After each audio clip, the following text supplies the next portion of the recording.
May we know if the Vice President is inside the premises of this room today? The respondent is not present today, Madam Chair. We are placing on the record that in spite of the notice served, we called the respondent and she continues to be not present in our hearing room. The intention is to give her the continuing opportunity to present her evidence, including those which will counter the evidence presented by the National Bureau of Investigation. Since we have no other clarificatory questions for NBI, perhaps I must solicit the necessary Madam motions Chair. so they can be excused in our Madam Chair. proceeding today. Madam Chair, I move that we excuse the NBI director together with the two experts. There's a motion to excuse the NBI director with including the two other resource persons. The same has been seconded. Is there any objection?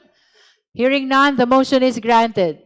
NBI Director Melvin Bantibag, Ms. Caroline Pitoy, and Mr. Antonio Magbojos from the NBI are all excused. Thank you for attending in our today's hearing. We now proceed to our next witness. Next resource person. I stand corrected again. May we know the justice members who wish to raise clarificatory questions to PSA? Madam Chair. The Honorable Jude Asidre. Madam Chair, with your indulgence, nais ko pong magtanong sa kinatawan ng Philippine Statistics Authority. Una, Deputy National Statistician Maris Grande, para manilaw lang ho sa record ng committee ito, kinukumpirma niyo po ba na kayo ay otorisadong kinatawan ng Philippine Statistics Authority at may sapat na kaalaman sa mga certification na ipinadala ng PSA sa committee ito? Yes, Madam Chair. I represent Dr. Dennis S. Mapa. I am Marisa Grande, the Assistant National Statistician of the Civil Registration Service, and I am in charge in the verification of civil registry documents and the processing and archiving, as well as generation of vital statistics. Ma'am Maris, hiniling po ng committee ito na dalhin at isumiti ninyo ang mga kopya ng certification na may petsang December 8, 2024 at December 11, 2024. Nais ko pong malaman kung dala po ninyo ang mga dokumentong ito at naisumiti niyo na po ba ito sa committee?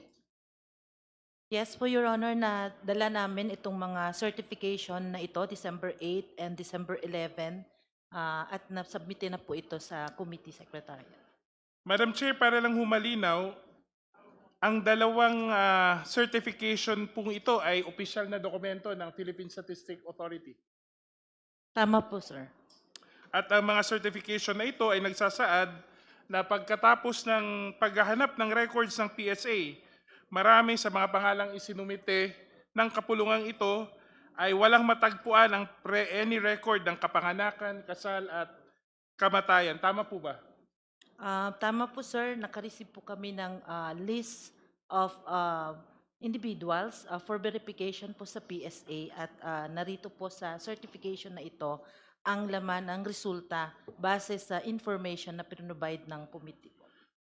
Madam Chair, dun po sa unang certification na may petsang December 8, 2024, tama po ba na sa kabuang 677 na pangalan na isinumite, 405 ang walang record ng kapanganakan o certificate of live birth, 507 ang walang record ng kamatayan o certificate of death, at 443 ang walang record ng kasal o certificate of marriage, at sa kabuuan 398 unique persons ang walang matagpo ang record ng kapanganakan, kasal at kamatayan ayon sa records ng PSA. Tama po ba?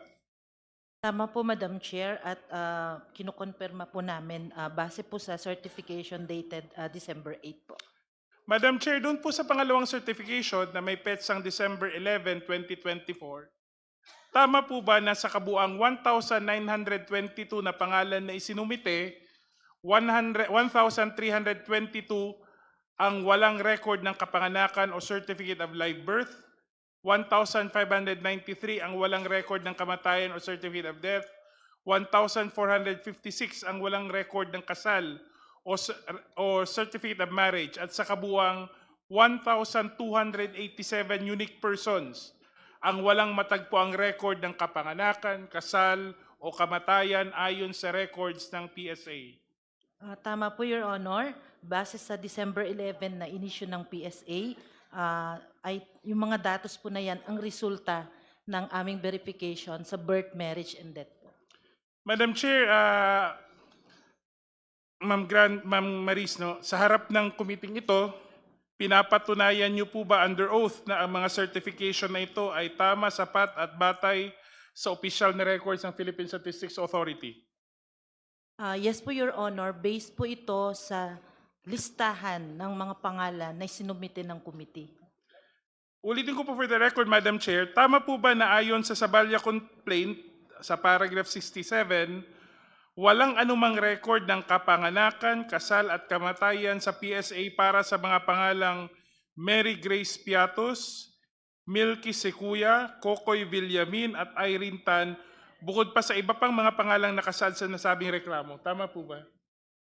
Doon po sa binanggit niyong pangalan, Your Honor, yung Irene, lahat po yun ay walang record ng birth, marriage, or death, except po doon sa isa, yung kay Irene Tan, which is a common name po ito, at based po sa verification namin, may match na records ng 144 na Colby, 89 na certificate of marriage, 16 na certificate of death. So yung Irene Tan po kasi ay common and wala pong ibang basehan na sa verification. Kaya may matches po tayo na nakuha. Pero yung mga binanggit niyo pong pangalan po ay lahat po yun ay negative record ang kanilang So birth. negative record po for Mary Grace Piatos, Milky Sequoia at Kokoy Villamin. Tama po ba? Tama po, sir. At tama po ba na itong mga detalye ito, lalo na tungkol dun sa mga pangalang aking sinabi, ay nakapaloob sa mga certification na dinala at sinabit po ninyo sa committee ito? We confirm po, Your Honor, at makikita po ito both sa certification ng dated December 8 and December 11 po. That is all, Madam Chair. Can we flash again the certification for the satisfaction of the justice members? Kindly flash the certification. How many pages is this? Ms. Mapa?